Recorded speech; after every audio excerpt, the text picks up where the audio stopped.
बिस्मिल्लाहिर्रहमानिर्रहीम। अस्सलाम वालेकुम। मैं हूँ मरियम मुश्तबा। आज के हमारे प्रोग्राम के साथ हम हाज़िर होते हैं एहसानुल क़सस में। आज की हमारी स्टोरी है सीरत इमाम सज्जाद अलैहिस्सलाम। इस स्टोरी में हमें सीरत इमाम सज्जाद के बारे में पता चलेगा। हमारी स्टोरी ये है कि एक मजलिस में एक आदमी आता है, वो इमाम सज्जाद अलैहिस्सलाम को बहुत बुरा भला कहता है और बहुत बुरा भला कह के वो वहाँ से चला जाता है। तो इमाम सज्जाद अलैहिस्सलाम के जो असहाब होते हैं वो इमाम से कहते हैं कि आप उससे जाके कुछ कहिए। तो इमाम कहते हैं हम उसके पास चलते हैं और हम उसका जवाब देकर आते हैं। इमाम सज्जाद अलैहिस्सलाम अपने सहाबियों के साथ उसके यहाँ जाते हैं।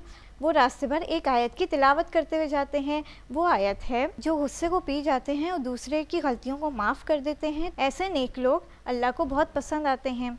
इस आयत की तिलावत करते हुए इमाम सज्जाद अलैहिस्सलाम अपने असहाब के साथ उस आदमी के पास पहुँचते हैं और उससे कहते हैं कि जो भी तुमने मेरे बारे में कहा है, अगर वो गलत है तो अल्लाह ताला तुम्हें माफ़ करे, और अगर वो सही है तो अल्लाह ताला मुझे माफ़ करे। इमाम सज्जाद अलैहिस्सलाम की ये बातें सुन के वो आदमी जो है ना, उनकी पेशानी को चूमने लगा और कहने लगा कि नहीं, मैंने गलत कहा था, वो आपके अंदर कोई भी बुराई नहीं है, वो सारी बुराइयां तो मेरे अंदर हैं।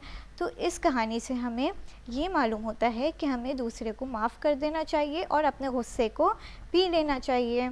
आज की हमारी ये स्टोरी ख़त्म होती है। अगली स्टोरी के साथ हम फिर हाज़िर होंगे। तब तक के लिए खुदा हाफ़िज़।